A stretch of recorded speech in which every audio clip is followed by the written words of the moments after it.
Assalamualaikum warahmatullahi wabarakatuh. Innal hamdalillah nahmaduhu wa nasta'inuhu wa nastaghfiruh wa na'udzu billahi min shururi anfusina wa min sayyiati a'malina. May yahdihillahu fala mudilla lahu wa may yudlil fala hadiyalah. Wa asyhadu an la ilaha illallah wahdahu la syarika lah wa asyhadu anna Muhammadan 'abduhu wa rasuluh.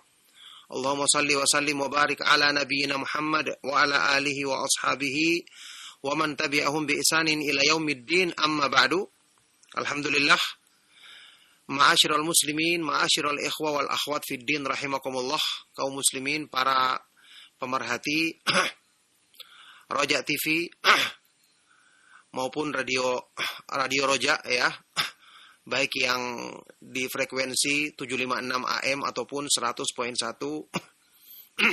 FM, juga para pendengar radio Roja Kendari rahimakumullah. Alhamdulillah, kita bersyukur kepada Allah Subhanahu wa taala atas semua limpahan nikmat dan karunia-Nya yang mempertemukan kita kembali di pagi hari yang berbahagia ini dalam suasana iman ya, dalam majelis ilmu yang mulia, dalam lanjutan kajian kita membahas pembahasan yang sangat bermanfaat tentang al-ilmu fadluhu wa syarafuhu, ilmu keutamaan dan kemuliaannya, yang ini merupakan pembahasan yang merupakan petikan dari kitab asal Miftahu Daris Sa'adah wa Mansyuru Walayati Ahlil Ilmi wal Iradah, buah karya dari Al-Imam Syamsuddin Abu Abdillah Ibnu Qayyim al-Jauziyah rahimahullahu ta'ala.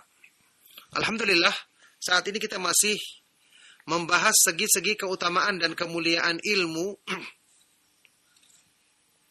yang dibawakan oleh Imam Ibnu Qayyim rahimahullah ta'ala dan dijelaskan secara panjang lebar ya di segi yang ke-37 tentang sebuah hadis Rasulullah sallallahu alaihi wasallam yang menyebutkan keutamaan dan kemuliaan orang yang berilmu. Di antaranya kita kemarin sampai di pembahasan sabda Rasulullah sallallahu alaihi wasallam di hadis tersebut, innal ulama'a warathatul anbiya, sesungguhnya orang yang berilmu adalah pewaris para nabi. Sesungguhnya orang yang berilmu adalah pewaris atau ahli warisnya para nabi alaihi wassalatu wassalam.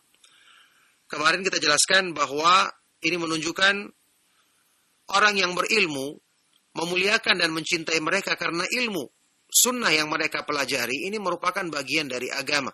Sebagaimana pernyataan Ali bin Abi Thalib radhiyallahu ta'ala anhu yang telah kita bahas di pertemuan yang lalu, wa mahabbatul alim dinun yudanu bihi, mencintai orang yang berilmu ini merupakan bagian ibadah ya, agama untuk mendekatkan diri kepada Allah Subhanahu wa taala.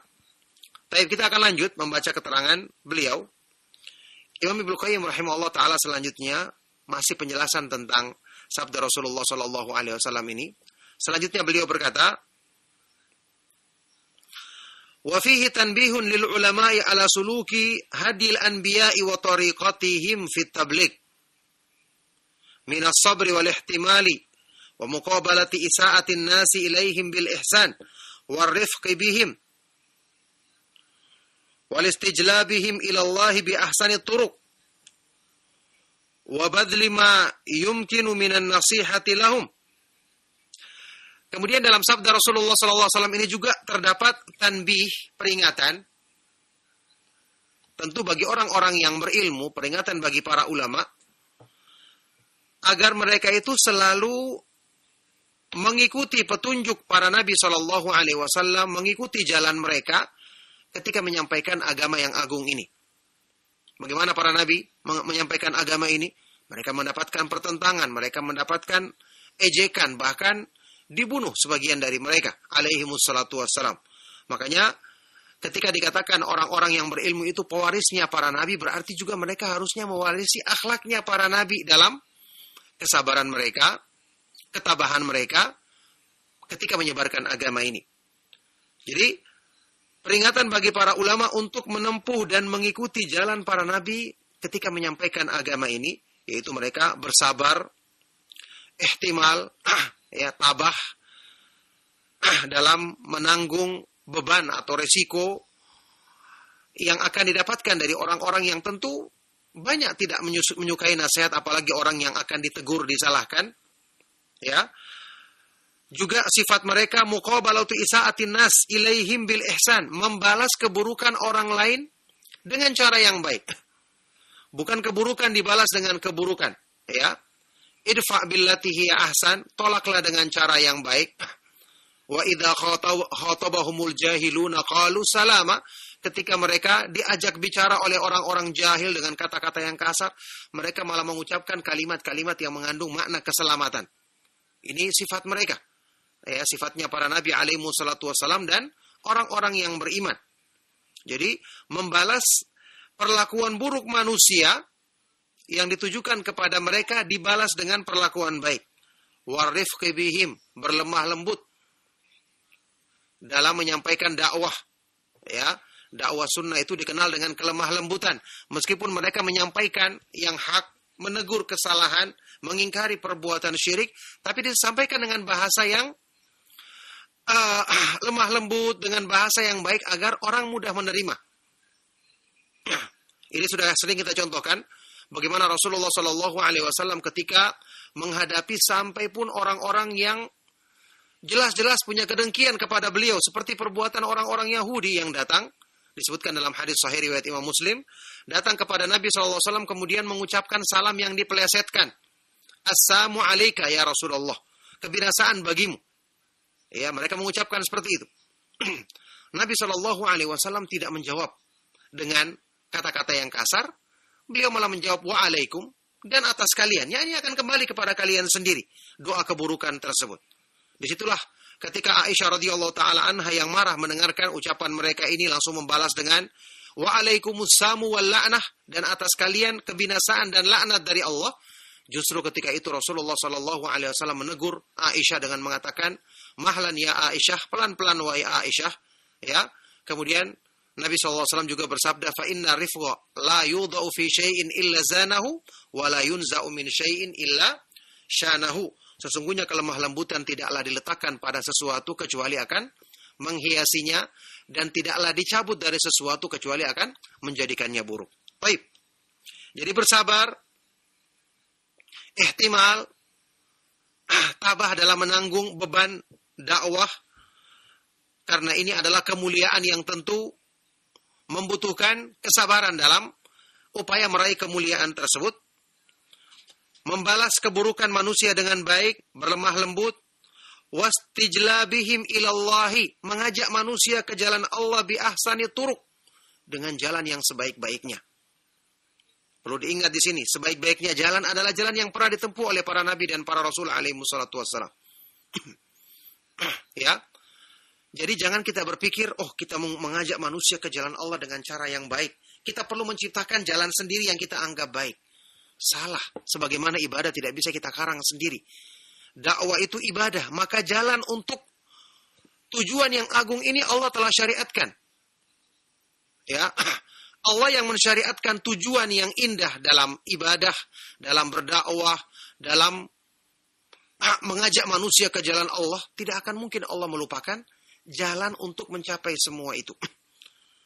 Jadi mengajak manusia ke jalan Allah dengan cara yang terbaik, ini tidak boleh lepas dari syariat Islam. Harus kita mengikuti jalan yang pernah ditempuh oleh Nabi SAW dalam berdakwah, ditempuh oleh para sahabat radhiyallahu taala anhum ajma'in, dan mereka adalah sebaik-baik yang berdakwah dengan cara yang terbaik, mengajak manusia ke jalan Allah Subhanahu wa taala. Jadi kita hanya boleh melakukan hal-hal yang sesuai dengan syariat. Oleh karena itu tidak boleh seorang misalnya berpikir, oh kita ingin mengajak manusia, kita ikuti dulu keinginan mereka sampai dalam perkara-perkara yang terlarang. Sampai dalam hal-hal acara-acara bid'ah kita lakukan dulu, kita biarkan dulu, nanti kita nasihati. Tidak boleh seperti ini. Ya, kita boleh mengikuti mereka dalam perkara-perkara yang tidak melanggar agama. Ini sudah kita jelaskan beberapa kali, ya. Sudah kita bahas perbedaan antara mudahanah sama mudarat, ya. Mendekati dengan cara yang melanggar agama, dengan mendekati manusia dengan cara yang tidak melanggar agama, bahkan dianjurkan di dalam agama. Ini yang diperbolehkan tentu saja. Nah, wa badli ma yumkinu minan nasihati lahum, dan berusaha mencurahkan nasihat semaksimal mungkin. Selalu menyampaikan nasihat kebaikan kepada mereka semaksimal mungkin. Fa innahu bidzalika yahsulu lahum nasibuhum min hadzal mirathil 'azimi min hadzal mirathil 'azimi qadruhu al-jalili khataruhu. Maka dengan mempraktekkan sikap ini, ya, barulah orang yang berilmu akan mendapatkan bagian dari warisan Nabi yang sangat agung kedudukannya ini dan sangat tinggi kemuliaannya ini. Jadi kalau dia cuma mengaku sebagai orang yang berilmu, pewarisnya para nabi, katanya dia mewarisi ilmunya para nabi, tapi kenapa akhlak para nabi tidak diwarisinya, tidak dipraktekannya? Jelas ini tidak benar. Oleh karena itu, dakwah yang dibangun di atas, ya, kata-kata yang kasar dan keras, kata-kata yang tidak pantas, apalagi ketika mengajak orang-orang awam ke jalan Allah Subhanahu wa taala, ini bukanlah dakwah yang mewarisi dakwah para nabi dan para rasul alaihi wassalatu wassalam. Sebagaimana juga sebaliknya, dakwah yang mengikuti semua keinginan masyarakat sampai dalam perkara-perkara yang menyimpang supaya diterima semua pihak, tidak ada nasihat atau menegur sampai dalam perkara-perkara yang menyangkut tauhid dan syirik atau sunnah dan bid'ah tidak disampaikan. Ini juga bukan dakwah yang mewarisi dakwah para nabi dan para rasul alaihi wassalatu wassalam. Sebaik-baik perkara adalah yang di tengah-tengah, tetap sampaikan kebenaran, sampaikan kebaikan, tegakkan amar ma'ruf nahi mungkar, tapi pilihlah dengan kata-kata yang baik, cara-cara yang baik yang tidak melanggar syariat Allah Subhanahu wa taala. Nah, barakallahu fikum. Baik. Selanjutnya kata Imam Ibnu Qayyim rahimahullah taala, wa fi aidan tanbihun li ahli ilmi ala tarbiyatil ummati kama yurabbil walidu waladahu fayurabbunahum bitadriji wat taraqi min sigaril ilmi ila kibarihi. Hadis ini juga, ya, terdapat peringatan bagi orang yang berilmu untuk mendidik umat ini dengan sebaik-baik pendidikan sebagaimana seorang bapak mendidik anaknya. Ya, tentu yang namanya mendidik tidak diikuti semua keinginan sang anak. Kalau begitu akan rusak anak tersebut. Tapi juga tidak dilakukan dengan cara yang kasar yang membuat anak tersebut susah untuk menerima. Dia gunakan nasihat untuk merubah keburukan yang ada pada anak tersebut, tapi tetap dengan cara yang baik.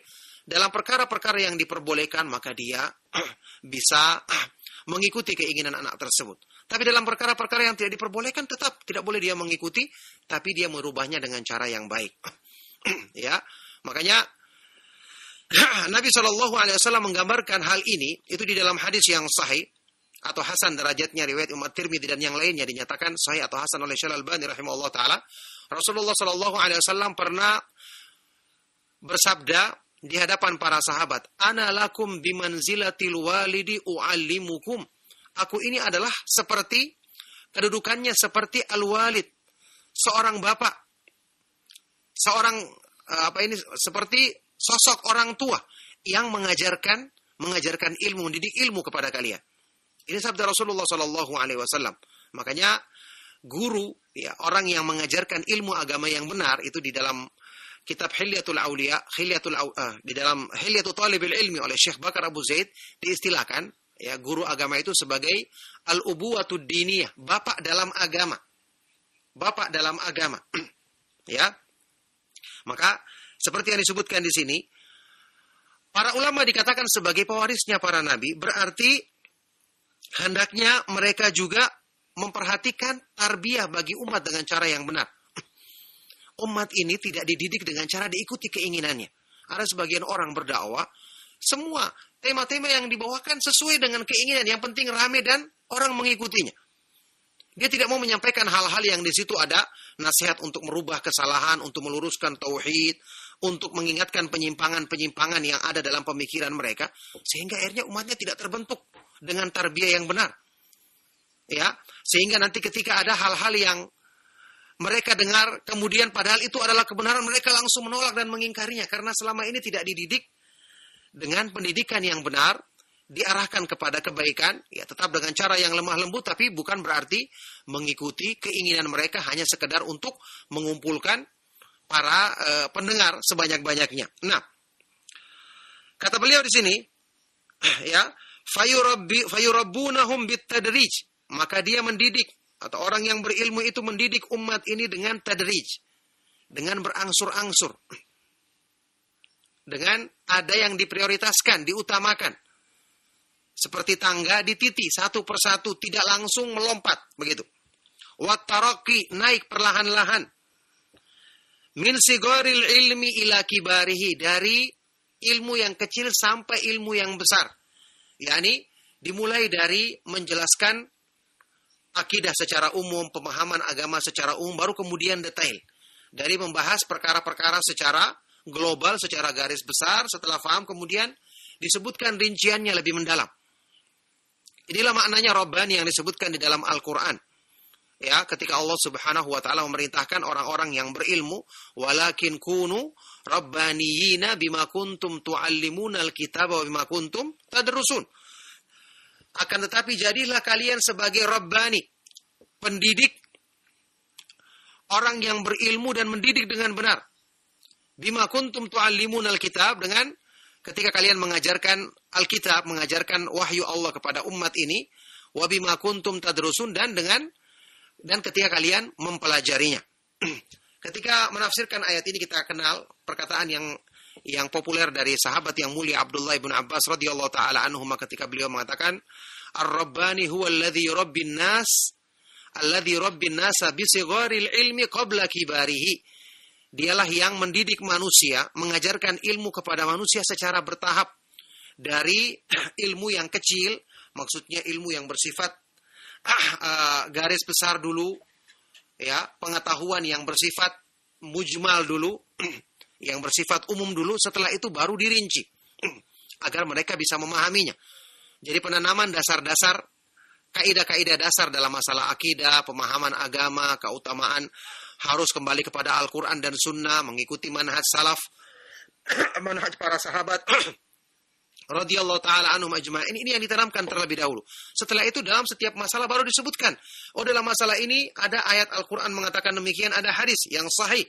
Hadis yang lemah tentu kita singkirkan, ya, selama tidak ada pendukungnya. Kemudian kita nukilkan pemahaman para sahabat. Akhirnya umat mudah untuk menerimanya, sampai pun bertentangan dengan keinginan mereka atau kemauan hawa nafsu mereka. Tapi kalau ada orang yang mendidik tanpa ada tahapan seperti ini, dari dulu pendidikan yang disampaikan hanya itu-itu saja, tidak melangkah kepada peningkatan ilmu, pemahaman yang lebih detail, ini bukan Rabbani namanya, bukan seorang pendidik yang mewarisi akhlaknya para nabi, mewarisi sifatnya para nabi ketika mereka mendidik umat ini dengan metode Rabbani tadi, ya, karena mereka tentu yang sebaik-baik dalam menegakkan metode ini, yaitu mendidik umat secara bertahap, berangsur-angsur, memprioritaskan hal-hal yang bersifat akidah terlebih dahulu, perbaikan iman terlebih dahulu, penanaman tauhid terlebih dahulu, kemudian setelah ini kuat baru diperinci dalam urusan-urusan agama yang lain. Nah,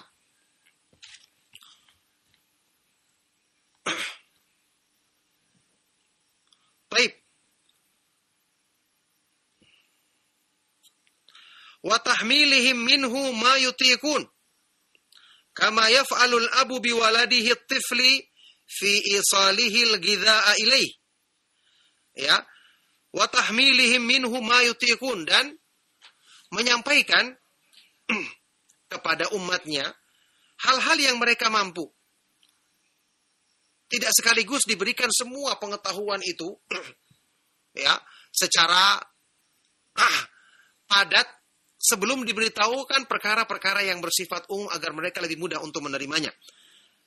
Memberikan pengajaran kepada mereka dalam hal yang mereka mampu, sebagaimana yang dilakukan oleh seorang ayah kepada anaknya yang masih bayi, dalam hal upaya untuk memberikan misalnya makan kepadanya. Kan makannya dipilih dulu, pertama tidak langsung diberikan makanan seperti orang dewasa. Ini semua kita ketahui bersama.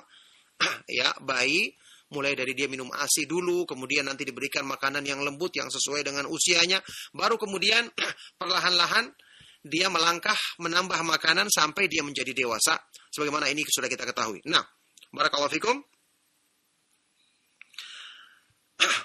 Fa inna arwahal bashari bin nisbati ilal anbiya'i war rusuli kal atfali bin nisbati ila abaihim.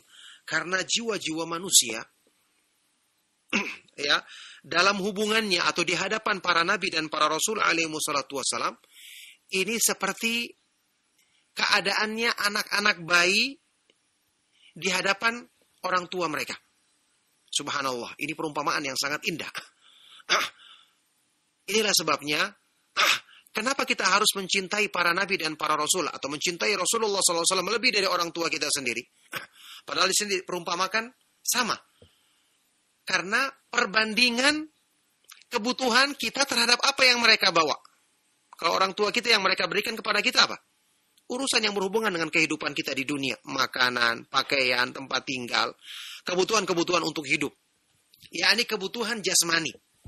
Adapun para nabi, apa yang mereka berikan kepada kita? Kebutuhan rohani, kehidupan kita yang sesungguhnya. Itulah sebabnya wajib kita mencintai Nabi Muhammad SAW lebih daripada kecintaan kita kepada orang tua kita, kepada anak kita, dan semua manusia. Hadis yang terkenal riwayat Imam Bukhari dan Muslim. Rasulullah SAW bersabda, La yu'minu ahadukum hatta akuna ahabba ilaihi min walidihi wa waladihi wan nasi ajma'in. Tidaklah beriman dengan benar salah seorang di antara kamu sampai dia menjadikan aku yang paling dicintainya melebihi orang tuanya, anaknya, dan semua manusia. Nah, jadi jiwa manusia itu di hadapan para nabi dan para rasul alaihi wassalatu wassalam adalah seperti anak-anak bayi di hadapan orang tua mereka, di hadapan bapak-bapak mereka. Balduna hadhihi nisbati bikatsir. Bahkan perbandingan ini sebenarnya sangat jauh. Ya, lebih di bawah lagi. Perbandingan kebutuhan manusia terhadap para nabi dan para rasul, wahyu yang mereka bawa lebih tinggi dibandingkan kebutuhan manusia terhadap bapak dan ibu mereka. Karena kalau dia tidak punya bapak, tidak punya ibu yang mendidik dia, paling maksimal meninggal, mati badannya. Itu pun banyak yang hidup ketika ada orang lain yang menegakkan hal tersebut. Ya, tetap juga masih. Kalaupun dia tidak hidup, maka yang meninggal atau rusak adalah badannya. Tapi kalau dia kehilangan petunjuk para nabi dan para rasul, apa yang terjadi? Kebinasaan jiwanya, kebinasaan hatinya, itu merupakan kebinasaan yang hakiki di hadapan Allah Subhanahu wa taala, karena ini adalah kebinasaan dunia dan akhirat. Na'udzubillah min dzalik. Nah, walihada kullu ruhin lam yurabbiha ar-rusulu alaihi wassalatu wassalam lam yuflih wa lam tasluh li salihatin. Oleh karena itu semua jiwa yang tidak dididik oleh para rasul alaihi wassalatu wassalam, tidak tersentuh wahyu, ya, maka dia tidak akan beruntung selama-lamanya. Bahkan dia tidak pantas untuk mendapatkan kebaikan. Subhanallah, tidak ada kebaikan padanya. Ya, ini jiwa yang tidak tersentuh wahyu, tidak tersentuh didikan para nabi dan para rasul alaihi wassalatu wassalam. Oleh karena itu umat di akhir zaman kalau tidak dekat dengan sunnah, apa yang terjadi? Pasti mereka binasa. Para sahabat radhiyallahu taala anhum ajmain menjadi generasi yang terbaik. Kenapa? Karena mereka dididik langsung oleh sebaik-baik pendidik. Demikian pula para tabi'in jadi generasi yang paling utama setelah para sahabat radhiyallahu taala anhum. Karena mereka dekat dengan sunnah. Mereka berikan perhatian untuk belajar sunnah. Maka demikian pula umat di akhir zaman ini. Ya, sebagaimana pernyataan Imam Malik yang sangat terkenal. Lan yasluhu akhiru hadhil ummati illa bima saluha bihi awwaluha. Tidak akan baik keadaan umat di akhir zaman ini kecuali dengan hal yang telah menjadikan baik keadaan umat di awal zaman ini, yaitu para sahabat radhiyallahu taala anhum ajmain. Kama qila, sebagaimana dikatakan dalam sebuah syair dibawakan di sini, ucapan penyair, wa man la yurabbihi ar-rusulu wa yasqihi lubanan lahu qad darra min thadi kudusihi fadzaka laqitun ma lahu nisbatul wala wala yata'adda tawra abna'i jinsihi. Barang siapa yang tidak dididik oleh para rasul alaihi wassalatu wassalam dan tidak minum dari susu kenabian yang memancar dari susu kemuliaan, maka itu adalah anak pungut. Ibaratnya seperti anak pungut yang tidak punya nasab, tidak ada nisbatul wala, tidak ada loyal kepadanya, dan tidak akan bisa melebihi, tingkatan anak-anak yang sejenis dengan dirinya. Ya, ini orang ini tidak akan tumbuh dengan baik. Tidak akan bisa berkembang menjadi orang yang baik kalau dia tidak mendapatkan didikan, tidak mendapatkan sentuhan dari sebaik-baik petunjuk yang dibawa oleh para nabi dan para rasul alaihi wassalatu wassalam. Oleh karena itulah, jiwa manusia seperti ini keadaannya.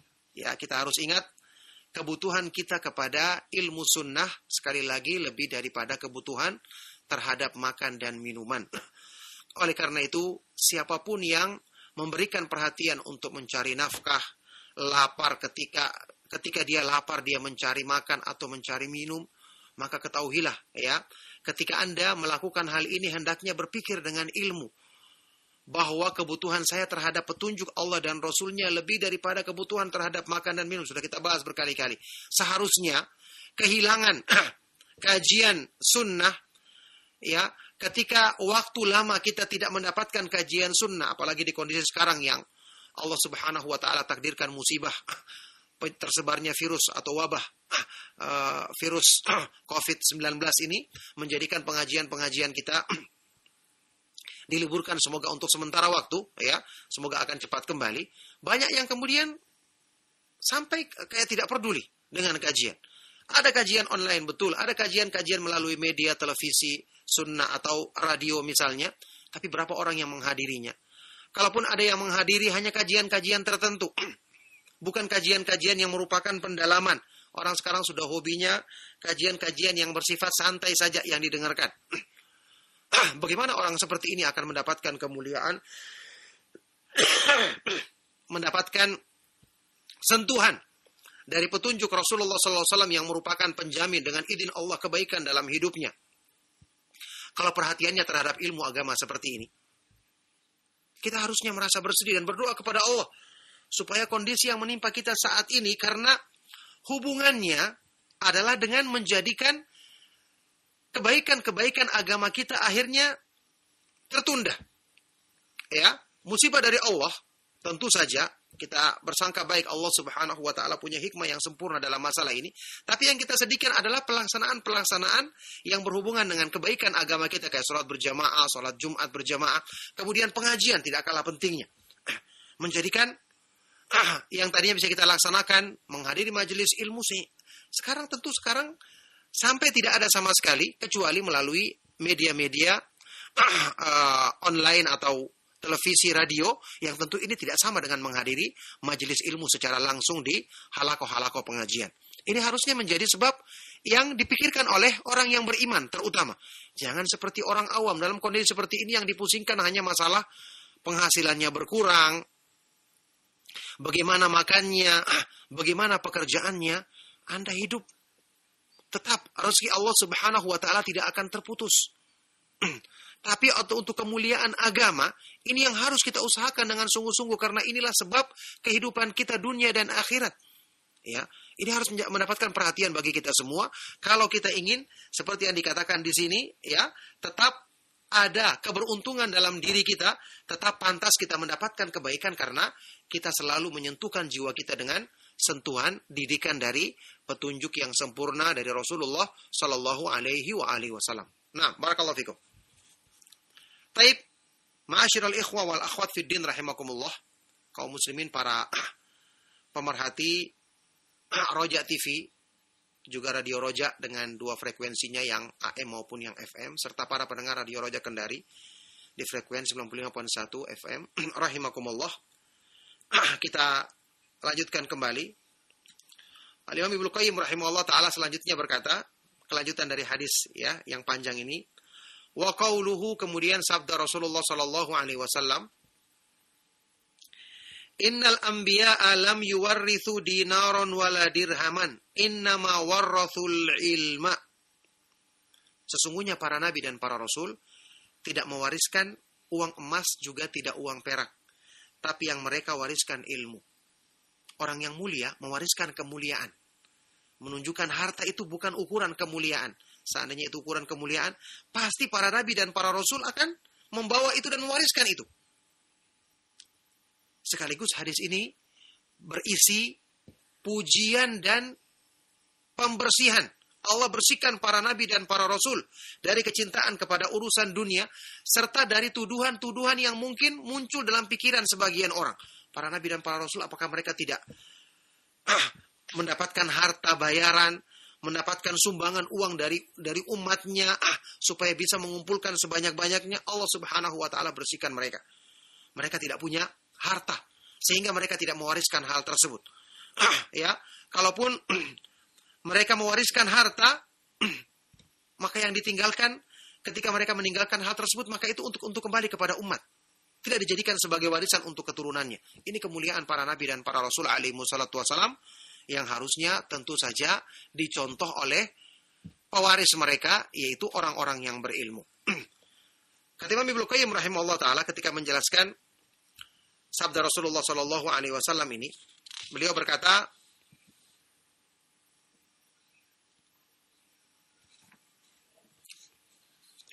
"Hadza min kamalil anbiya'i wa idhami nushihim lil ummati wa tamami ni'matillahi 'alaihim wa 'ala umamihim." Ini termasuk kesempurnaan para nabi dan para rasul, kesempurnaan yang Allah jadikan pada diri para nabi dan para rasul alaihi wassalatu wassalam, agungnya keikhlasan mereka untuk umat ini, serta sempurnanya nikmat yang Allah berikan kepada mereka dan nikmat yang Allah anugerahkan kepada umat-umat mereka. Apa itu? An azaha jami'al ilali wa hasama jami'al mawadil lati tuhimu ba'dhan nufusi annal anbiya'a min jinsil muluk. Min jinsil mulukil ladzina yuriduna dunya wa mulkaha. Fahamahumullah subhanahu wa ta'ala min dzalika atammal himayah. Ini nikmat Allah yang Allah berikan kepada para nabi dan umat mereka, yaitu Allah menghilangkan dari diri para nabi ini al-ilal, semua sebab tuduhan. Ya, dan Allah putuskan semua unsur-unsur hal-hal yang bisa menjadi sebab tuduhan yang mungkin bisa tuhimu ba'dhan nufus, muncul pada kesan sebagian orang, muncul dalam pikiran sebagian orang, bahwa para nabi itu mungkin sama, sejenis dengan para raja yang mereka menginginkan dunia, menginginkan kekuasaan, ingin dapatkan harta, mengumpulkan kekayaan sebanyak-banyaknya. Maka Allah Subhanahu wa taala menjaga para nabi, melindungi mereka dengan sebaik-baik penjagaan, dengan penjagaan yang sempurna. Mereka tidak mewariskan uang emas, tidak uang perak. Berarti mereka bukan mengumpulkan hal tersebut. Yang mereka wariskan adalah ilmu agama. Berarti ini yang mereka bawa, dan inilah yang mereka selalu sampaikan. Ya, kita kenal para nabi dan para rasul, bahkan disebutkan di dalam Al-Quran ucapan mereka. Fattaqullaha wa ati'uni wa ma as'alukum alaihi min ajr. In ajriya illa ala rabbil alamin. Bertakwalah kalian kepada Allah dan taatlah kepadaku. Wa ma as'alukum alaihi min ajr. Aku tidak meminta upah dari apa yang saya sampaikan kepada kalian. Tidak lain upah dan atau balasanku adalah aku minta kepada Allah Subhanahu wa taala, Rabb alam semesta. Ini akhlaknya para nabi, dan ini ucapan yang diucapkan oleh beberapa nabi yang disebutkan di dalam Al-Quran. Mereka tidak menjadikan harta sebagai tujuan utama, meskipun kata para ulama, diperbolehkan bagi seorang yang menyampaikan ilmu agama ketika dia mendapatkan upah selama bukan dipasang tarif atau bukan itu menjadi tujuan utama. Ya, mereka berdalil dengan keumuman sabda Rasulullah sallallahu alaihi wasallam dalam hadis riwayat Imam Bukhari dan Muslim. Inna ahaqqa ma akhadtum alaihi ajran kitabullah. Sesungguhnya yang paling berhak kalian ambil upah darinya adalah ketika mengajarkan kitabullah, mengajarkan Al-Quran.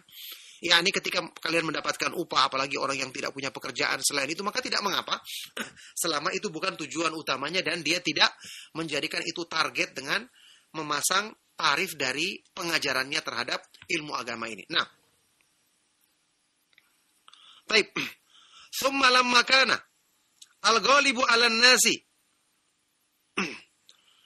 anna ahadahum yuridu dunya liwaladihi min ba'dihi wa yas'a wa yat'abu wa yahrimu nafsahu liwaladihi sadda hadhihi adh-dhari'ata an anbiya'ihi wa rusulihi alaihi wassalatu wassalam wa qata'a hadzal wahma alladhi asahu kana yukhalitu katsiran minan nufusil lati taqul fala'allahu in lam yatlubid dunya li nafsihi fahuwa yuhassiluha li waladihi.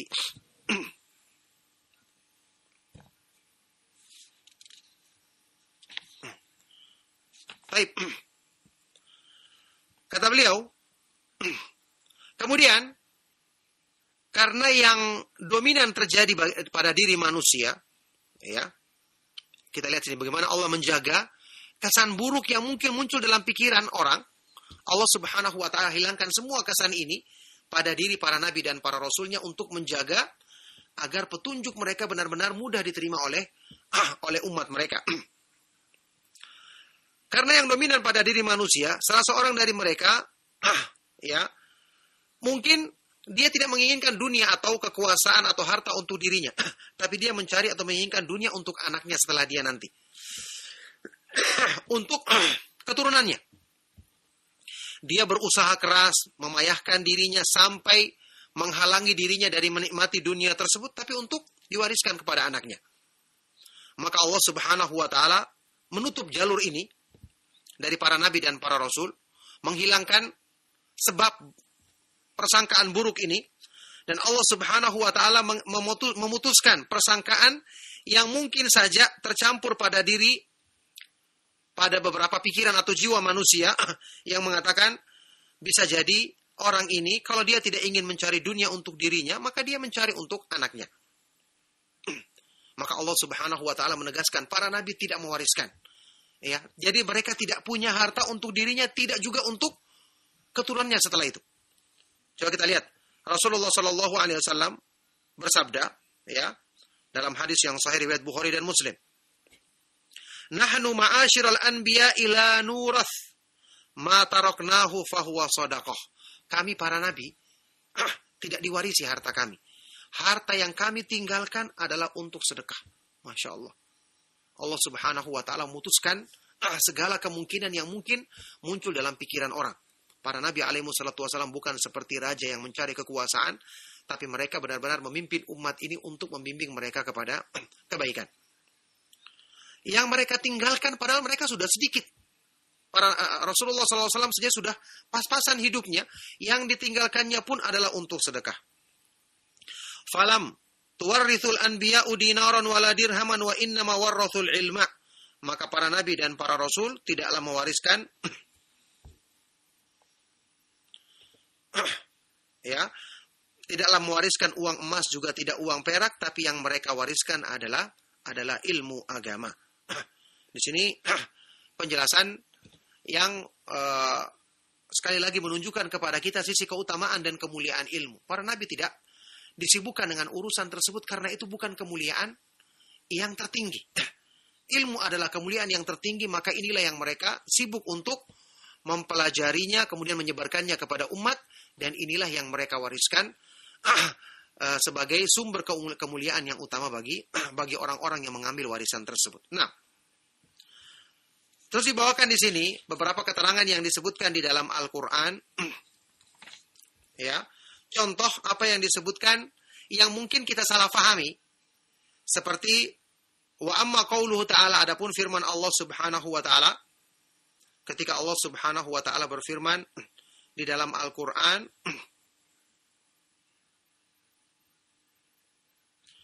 ya, wa waritha Sulaimanu Dauda, maka Nabi Sulaiman pun mewarisi Nabi Daud karena ayahnya. Apa maksudnya warisan di sini? Kata Ibnu Qayyim, fahuwa mirasul ilmi wan nubuwah. Warisan ilmu, warisan kenabian. Karena dia menjadi nabi setelah ayahnya, Daud alaihi salatu wassalam. Ya. Nabi Sulaiman menjadi nabi setelah ayahnya Daud alaihi salatu wassalam. Ini adalah warisan ilmu dan kenabian, la ghair, bukan yang lain. Wa hadza bittifaqi ahli ilmi minal mufassirin wa ghairihim. Ini adalah berdasarkan kesepakatan para ulama ahli tafsir dan selain mereka. Wa hadza li anna Daud alaihi salam kana lahu auladun katsirun siwa Sulaiman. Karena Nabi Daud alaihi salatu wasallam dia punya anak yang lain yang banyak selain Nabi Sulaiman alaihi salatu wasallam. Falau kana al-mawruthu huwa al-mal lam yakun Sulaimanu mukhtassan bihi.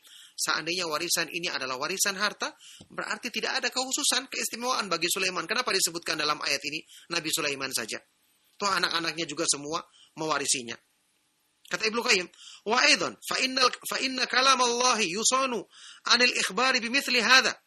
Fa innahu bimanzilati an yuqal mata fulanun warithahu ibnuhu. Wa warithahu ibnuhu wa minal ma'lumi anna kulla ahadin yarithu ibnuhu wa laysa fil ikhbar bimithli hadha fa'idah. Juga pertimbangan lain atau alasan lain, firman Allah itu terjaga dari pemberitaan yang seperti ini. Kalau dikatakan Sulaiman mewarisi ayahnya, hanya sekedar warisan harta misalnya, tidak ada keistimewaannya. Firman Allah tidak akan mungkin menyampaikan sesuatu yang sia-sia, tidak ada faedahnya seperti ini. Kenapa kata beliau? Jadi firman Allah dijaga dari memberitakan hal-hal yang seperti ini, karena ini sama dengan kedudukannya orang yang berkata, si fulan mati dan diwarisi oleh anaknya. Terus apa faedahnya? Sudah diketahui semua orang, ketika dia mati diwarisi oleh anaknya. Ya, pemberitaan seperti ini tidak memberikan faedah, dan Al-Quran diturunkan sebagai petunjuk, bahkan sebaik-baik petunjuk masa akan memberitakan sesuatu yang sepele seperti ini. Nah, taib. Wa aidan fa innama qabla al-ayati wa ma ba'daha yubayyinu anna al-murada bi hadhihi al-wirathati wirathatul ilmi wan nubuwah la wirathatul mal. Juga alasan lain, ayat ini kalau kita baca sebelumnya, penjelasan sebelumnya dan sesudahnya jelas-jelas menerangkan bahwa yang dimaksud dengan warisan ini adalah warisan ilmu dan kenabian, bukan warisan harta. Coba kita baca, ini di surat An-Naml ayat ke-15 ya. Kalau Allah Subhanahu wa taala berfirman, "Wa laqad ataina Dawuda wa Sulaimana ilma wa qala alhamdulillahilladzi faddalana ala katsirin min ibadihil mu'minin wa waritha Sulaimanu Dawud." Sungguh telah kami berikan kepada Daud dan Sulaiman ilmu dan kenabian. Sudah jelas di awalnya. Ya. Sungguh telah kami berikan kepada Daud dan Sulaiman ilmu. Ilmu maksudnya ilmu wahyu dari Allah Subhanahu wa taala. Dan keduanya berkata, alhamdulillah, segala puji bagi Allah yang telah melebihkan kami, mengutamakan kami di atas kebanyakan hamba-hambanya yang beriman. Dan Nabi Sulaiman mewarisi Nabi Daud alaihi wassalatu wassalam. Jelas terangkan, mewariskan ilmunya, mewarisi kenabian, petunjuk Allah.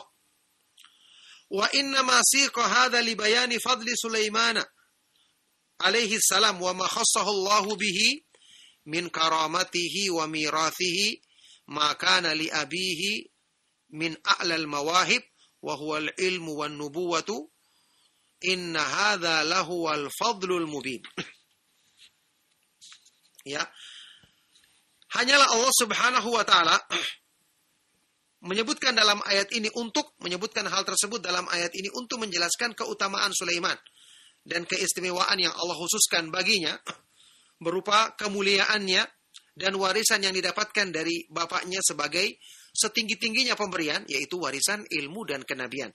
Makanya di ayat ke-16 di akhirnya Allah berfirman tentang anugerah ini, inna hadza lahuwal fadlul mubin, sesungguhnya hal ini merupakan keutamaan dan karunia yang sangat nyata, sangat besar keagungan dan kemuliaannya. Masya Allah, ini penjelasan dari Imam Ibnu Qayyim tentang beberapa ayat Al-Quran yang mungkin disalahfahami, disangka itu warisan Nabi dari warisan kenabian, ya, yang sebagian orang mungkin menyangka itu adalah warisan harta, yang tentu para nabi dan para rasul dijaga dari tuduhan-tuduhan seperti ini. Maka dijelaskan oleh Imam Ibnu Qayyim rahimahullah ta'ala tentang ayat-ayat tersebut. Barakallahu fikum, ma'asyiral ikhwah wal akhwat fid din rahimakumullah. Insyaallah cukup sampai di sini apa yang saya sampaikan, karena masih panjang penjelasan yang berhubungan dengan hadis yang panjang tadi di segi ke-37 ini. Insyaallah kita akan teruskan di pertemuan yang berikutnya. Mudah-mudahan apa yang kita sampaikan di kesempatan pagi hari ini bermanfaat dan menjadi sebab kebaikan bagi kita semua. Kita masih ada waktu untuk bertanya jawab. Saya persilakan. Tafadhol. Barakallahu fikum. Nah. Wa fikum barakallah. Jazakallah khairan Ustaz atas materi yang antum sampaikan di kesempatan pagi hari ini. Dan ikhwatal Islam azani Allah wa ayyakum. Untuk selanjutnya kami buka sesi interaktif soal jawab. Waalaikumsalam warahmatullahi wabarakatuh. Hamba Allah di Tangerang. Ya, silakan Barakallahu fikum Pak Ustadz. Ana mau bertanya, kalau misalnya ini Pak Ustadz, Ana pernah dengar di kajian sunnah, ini entah Ana lupa, entah Ana benar dengar, kayaknya sepertinya lupa Pak Ustadz. Katanya orang yang terkena penyakit ain, itu obatnya itu dengan meminum air mandian orang yang menyebabkan dia terkena penyakit ain Pak Ustadz. Itu satu. Nah, kalau yang kedua Pak Ustadz, ini Ana mau bertanya, apabila orang dia nuntut ilmu, terus dia kasih tahu ke orang lain ilmu tersebut, tapi ilmunya itu nggak begitu padat Pak Ustadz, tapi inti-intinya aja gitu. Dia thalabul ilmi juga Pak Ustadz. Gimana seperti itu masuk yang menyampaikan satu ayat yang dibilang oleh hadis itu nggak Pak Ustadz? Ya, terima kasih Ibu. Pak Ustadz, syukron, assalamualaikum. Waalaikumsalam warahmatullahi wabarakatuh. Dan kepada Ustadz kami persilakan untuk menjawab. Silakan Ustadz. Pertanyaan bermanfaat sekali dari ibu yang ada di Tangerang tadi ya. Semoga Allah Subhanahu wa taala senantiasa melimpahkan kebaikan dan rahmatnya kepada beliau, keluarga dan kepada kita semua. Ya, pertama yang berhubungan dengan masalah ain, pandangan mata yang dibantu oleh syaitan, pandangan mata hasad ya, dengki yang dibantu oleh syaitan itu hak. Ada hadisnya menyebutkan al-ainu hak, ain itu adalah hak benar maksudnya. Dalam hadis yang sahih disebutkan tadi yang didengar oleh ibu tadi ada, saya tidak mengetahui di mana didengarnya. Kalau dikatakan dia harus minum bekas mandian orang tadi, Masya Allah, bekas mandi diminum, ini airnya kotor sekali tentu saja. Bekas mandi nanti ada sabunnya, ada apanya, ada kotorannya diminum, wah bisa mati nanti orang yang minumnya kalau kena penyakit ya. Nah, yang benar adalah dalam hadis yang sahih disebutkan kalau ain itu ya tentu dengan izin Allah Subhanahu wa taala, semua terjadi dengan izin Allah. Kita bisa hilangkan dengan cara ruqyah. Kalau kita tahu orangnya, maka bisa dengan bekas wudunya atau bekas sentuhan anggota badannya. Bukan diminum tapi disiramkan ke bagian tubuh kita yang kena ain tersebut. Itu bisa.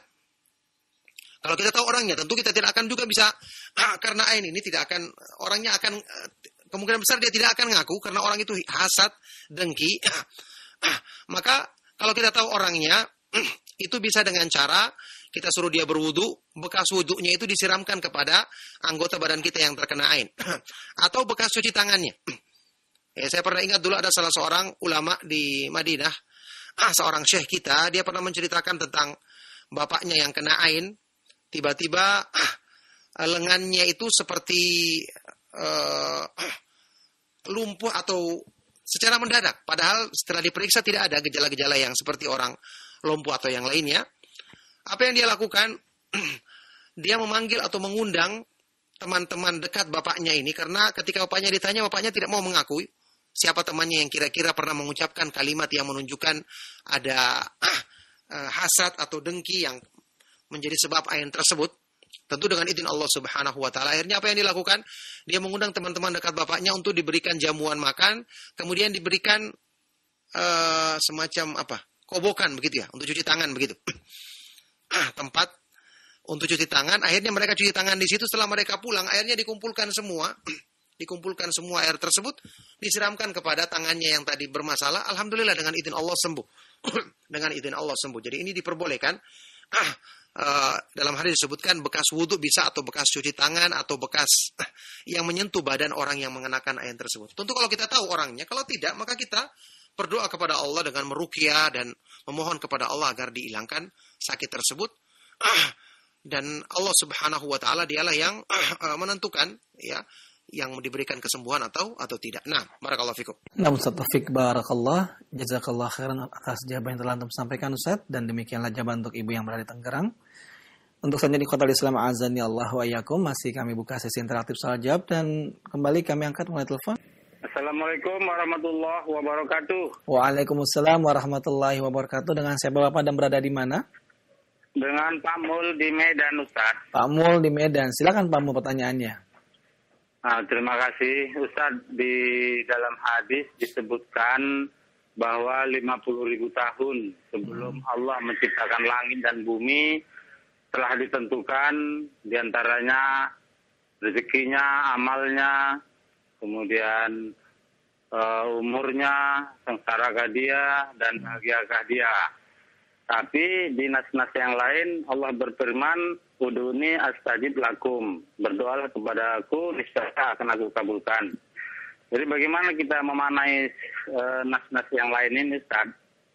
Baik, terima kasih Pak. Cukup Pak ya? Terima kasih. Assalamualaikum warahmatullahi wabarakatuh. Waalaikumsalam warahmatullahi wabarakatuh. Dan kepada Ustadz kami persilakan untuk menjawab. Silakan Ustadz. Pertanyaan yang bermanfaat dari Pak Mul tadi ya. Semoga Allah Subhanahu wa taala senantiasa melimpahkan kebaikan kepada kepada beliau. Baik. Sebelum saya jawab pertanyaan Pak Mul tadi, pertanyaan dari Ibu yang di Tangerang ada yang kedua tadi mengenai makna hadis Rasulullah SAW. Saya biar sempurnakan jawabannya. Balighu anni walau ayat, sampaikanlah dariku meskipun satu ayat. Orang yang ditanyakan tadi, orang yang ilmunya belum mendalam, dia menyampaikan kepada orang lain, apakah diperbolehkan? Maka jawabannya, kalau yang disampaikan sesuai dengan apa yang dia dengarkan, yang sudah dia pelajari, jelas boleh. Karena yang disampaikannya adalah benar. Yang salah, ada orang yang berdalil dengan hadis ini, yang penting satu ayat kita dengar, kita sampaikan. Meskipun belum tahu tafsirnya, belum pelajari maknanya, salah. Rasulullah SAW menyampaikan dalam hadis tadi, sampaikan dariku. Anda menyampaikan sebuah ayat atau hadis, tapi maknanya bukan dari Rasulullah SAW. Berarti Anda sampaikan bukan dari Nabi SAW. Kita meyakini bahwa apa yang kita sampaikan itu benar sesuai dengan petunjuk Allah. Bukan cuma lafadznya, tapi juga ada kandungan maknanya. Inilah kita perlu belajar. Jangan sampai kita menyampaikan sesuatu, hanya kita pahami secara zahirnya saja, apalagi baca terjemahannya. Ternyata bukan begitu maknanya. Al-Quran kan saling menafsirkan satu sama lain. Al-Quran juga ditafsirkan dalam hadis Rasulullah SAW. Dan ini contohnya banyak disebutkan dalam ayat-ayat Al-Quran dan hadis-hadis yang sahih dari Rasulullah SAW. Jadi kalau yang kita sampaikan itu sesuai dengan apa yang pernah kita pelajari, kita yakin, pernah kita baca buku atau kita dengarkan penjelasan dari ustadz yang kita percaya, sampaikan kepada orang lain, maka insya Allah ini termasuk tentu diperbolehkan, dan ini termasuk kita menyampaikan dari Nabi SAW meskipun satu ayat atau satu tanda. Nah, yang berhubungan dengan pertanyaan dari Pak Mul tadi tentang ketentuan takdir yang disebutkan di dalam hadis sahih riwayat Imam Muslim dari Abdullah bin Umar radhiyallahu taala anhuma, Rasulullah SAW bersabda, kataballahu maqadiral khalaiqi qabla an yakhluqas samawati wal ardi bi khamsina alfasana. Allah telah menuliskan ketentuan takdir semua makhluk sebelum dia menciptakan langit-langit dan bumi selama 50.000 tahun. Kemudian kenapa ada ayat Al-Quran yang mengatakan ud'uni astajib lakum? Berdoalah maka aku akan kabulkan. Bagaimana cara mendudukannya? Jawabannya tidak ada pertentangan, karena hadis dari wahyu Allah, Al-Quran juga adalah dari Allah Subhanahu wa taala. Allah menentukan takdir tetap dengan Allah jadikan ada sebabnya. Tapi semua sebab dan hasilnya Allah Subhanahu wa taala yang tetapkan. Makanya yang berlaku umumnya, ya, mayoritas yang berlaku dalam ketentuan yang Allah takdirkan itu ada sebabnya. Tetapi kadang-kadang ada yang tanpa sebab supaya Allah Subhanahu wa taala ya menjadikan kita faham bahwa itu semua adalah dengan kehendaknya. Contohnya Allah Subhanahu wa taala jadikan Nabi Isa tidak seperti sebab umumnya, dia tidak ada bapak. Nabi Adam dan Hawa Allah Subhanahu wa taala ciptakan tanpa ada bapak dan ibu. Nabi Adam, Hawa Allah Subhanahu wa taala ciptakan dari rusuknya Adam tanpa ada ibu. Ini semua tentu contoh-contoh yang sedikit yang umumnya di kalangan manusia ada kelahiran anak adalah dengan bapak dan ibunya. Maka demikian pula dalam masalah yang berhubungan dengan sebab-sebab yang Allah syariatkan dalam agama. Allah telah menentukan takdir semua. Seperti rezeki misalnya. Tapi Allah Subhanahu wa taala perintahkan kepada kita untuk mencari rezeki yang halal. Dan manusia fitrahnya dia mengetahui ketika ingin dia dapatkan sesuatu dia harus melakukan usaha. Agama membimbing kita agar tidak bergantung kepada usaha, tapi bergantung kepada Allah, karena dialah yang menentukan sebab dan akibat dari segala usaha kita. Itu maksudnya. Jadi kita dimotivasi untuk melakukan usaha yang benar, melakukan sebab yang benar. Makanya kalau dalam urusan-urusan dunia, tetap usaha-usaha yang kita lakukan, sebab-sebab yang kita lakukan kita jadikan sesuai dengan syariat. Contoh ayat tadi, Ini sebab syariat, sebab syar'i. Ya, berdoalah kepadaku maka niscaya aku akan kabulkan. Allah Subhanahu wa taala menjadikan doa itu adalah amalan soleh. Pengabulan sudah Allah tentukan semua. Tapi Allah Subhanahu wa taala motivasi kita untuk berdoa supaya kita melakukan amal kebaikan dan dengan itu juga kita dapatkan balasan dari doa kita. Kemudian, kenapa ada orang berdoa tidak dikabulkan oleh Allah? Jawabannya, pertama, belum tentu doanya itu benar. Sebab yang dilakukan tidak sempurna. Kemudian, makna yang kedua, pengabulan dari Allah bukan satu bentuknya. Astajib lakum di sini bukan berarti apa yang kita minta pasti dipenuhi oleh Allah. Tidak demikian. Nabi SAW menyebutkan dalam hadis sahih riwayat Imam Muslim, bentuk-bentuk pengabulan dari Allah ada berapa bentuknya? Ada 3. Ya, kata Rasulullah SAW, "Ma min muslimin yad'u bida'watin laisa fiha ithmun wala qati'atu rahimin illa a'tahu Allahu ihda thalath." Tidaklah seorang muslim berdoa dengan satu doa yang tidak ada dosa padanya atau memutus hubungan kekerabatan dengan keluarga silaturahim, kecuali Allah berikan satu di antara 3 perkara. Imma an yu'ajjila lahu da'watahu, disegerakan pengabulan doa yang dimintanya. Wa imma ayyadakhiraha lahu fil akhirah. Kemungkinan kedua, Allah jadikan sebagai tabungan kebaikan baginya di akhirat. Ini bentuk pengabulan yang kedua. Dan yang ketiga, wa imma an yusrifa anhu minasu'i mithlaha, atau dipalingkan darinya keburukan atau musibah yang akan menimpa yang akan menimpa dirinya yang sebanding dengan doa tersebut. Doanya tidak dikabulkan, tapi dijadikan sebagai penghalang terjadinya musibah pada dirinya. Ini termasuk pengabulan dari Allah Subhanahu wa taala. Makanya orang yang berdoa dengan sungguh-sungguh akan selalu beruntung karena doanya tersebut tetap mendapatkan nilai kebaikan di sisi Allah Subhanahu wa taala. Nah, barakallahu fikum. Nah, Ustaz Taufik barakallah, jazakallah khairan atas jawaban yang telah disampaikan Ustaz. Demikian jawaban untuk Pak Mul dan mudah-mudahan dapat difahami.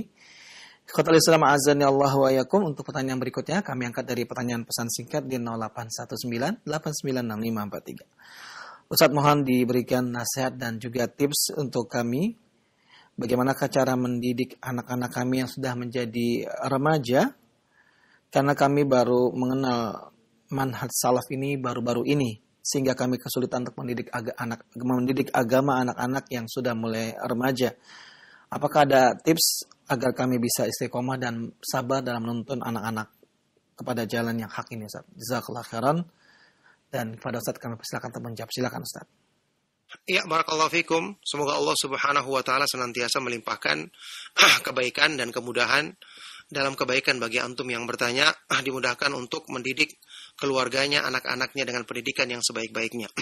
Ya, tentu tips yang diajarkan di dalam Al-Quran dan Sunnah Rasulullah SAW kepada kita dalam menghadapi masalah seperti ini, pertama kita harus berdoa kepada Allah Subhanahu wa taala dengan sungguh-sungguh. Ya, bagaimanapun Allah yang Maha membolak-balikan hati manusia. Kemudian dekatkan dengan sebab-sebab yang diperintahkan di dalam syariat. Anak-anak terbiasa dengan lingkungan yang buruk mungkin atau pergaulan yang buruk. Kita rubah teman bergaul mereka dengan cara yang baik. Kita ajak mereka untuk mungkin kita ajak undang ke rumah kita anak-anak yang baik dengan orang tuanya agar dia punya teman dari orang-orang yang baik. Kita sekolahkan dia mungkin di sekolah yang baik. Kita ajak dia sekali-sekali untuk mungkin menghadiri pengajian atau apalagi ada kajian-kajian yang khusus untuk anak-anak seumur dia. Yang saya ketahui banyak yang melaksanakan pengajian seperti ini. Ini bermanfaat. Apalagi disampaikan dengan bahasa-bahasa yang baik yang sesuai dengan pemahaman mereka. Masya Allah. Kalau kita usahakan dengan sungguh-sungguh dan Allah Subhanahu wa taala memberikan hidayah bagi manusia sesuai dengan kesungguhannya. Kalau kita sungguh-sungguh berdoa, sungguh-sungguh mengusahakan sebab, maka Allah Subhanahu wa taala dialah yang maha kuasa untuk membolak-balikan hati siapapun yang dikehendakinya untuk mendapatkan petunjuk kebaikan dari sisinya. Nah, barakallahu fikum. Ustaz Taufik barakallah, jazakallah khairan atas jawaban yang telah antum sampaikan Ustaz. Dan ikhwatal Islam azani Allah wa iyyakum.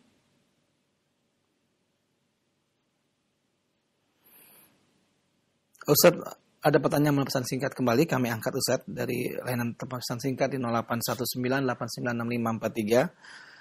Ustaz, bila seorang mendawamkan berdoa di setiap sujud dan tahiyat akhir tanpa meyakini hal itu sebagai hal yang wajib, apakah ini termasuk dalam perbuatan kebid'ahan Ustaz?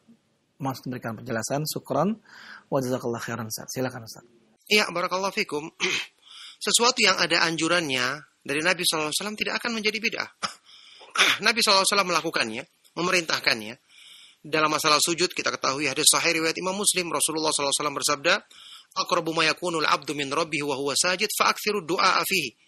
Sedekat-dekatnya seorang hamba dari Allah, keadaan yang paling dekat seorang hamba kepada Rabbnya, kepada Allah Subhanahu wa ta'ala adalah ketika dia sujud, maka perbanyaklah doa padanya. Semua sujud, berlaku untuk semua sujud. Jangan dihususkan di akhir sujud saja. Kemudian di tahiyat, Nabi SAW dalam hadis yang sahih juga bersabda, setelah kita membaca tahiyat dan salawat, "Tsumma liyatakhayyar minad du'a'i ajabahu ilaih." Kemudian dia memilih doa yang paling disukainya. Itu perintah dari Nabi SAW. Maka tidak ada yang salah dalam masalah ini karena diperintahkan oleh Nabi SAW. Selama kita tidak meyakini itu wajib, artinya kita tidak mengatakan orang yang melakukan ini berarti batal salatnya. Misalnya kita lupa, kita tidak katakan, oh berarti saya ulang salat saya. Oh saya harus melakukan misalnya sujud sahwi. Ya, karena dia meyakini wajibnya. Selama tidak ada keyakinan ini, maka kita amalkan terus-menerus juga tidak mengapa. Saat ini misalnya kita diperintahkan melaksanakan salat rawatib, bahkan kontinu melakukannya. Ini yang disebutkan di dalam hadis sahih riwayat Imam Muslim, dijamin dibangunkan rumah atau istana di surga.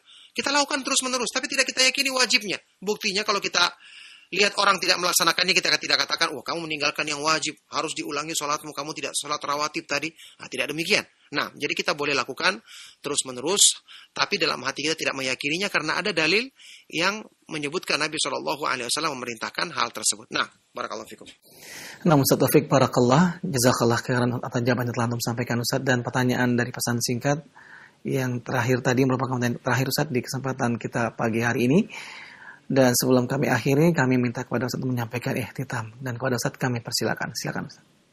Insya Allah pembahasan tentang keutamaan dan kemuliaan ilmu yang disampaikan oleh Imam Ibnu Qayyim, ya ini pembahasan yang sangat menarik sekali untuk memotivasi diri kita agar mengetahui kemuliaan kita yang harusnya kita cari dan kita kejar adalah kemuliaan yang ada pada petunjuk yang diturunkan oleh Allah Subhanahu wa taala kepada Rasulnya sallallahu alaihi wasallam. Insyaallah kita akan baca keterangan-keterangan yang bermanfaat seperti ini di pertemuan-pertemuan berikutnya dari Imam Ibnu Qayyim rahimahullah taala. Nah, sampai di sini kita cukupkan. Mohon maaf jika ada yang salah dan kurang.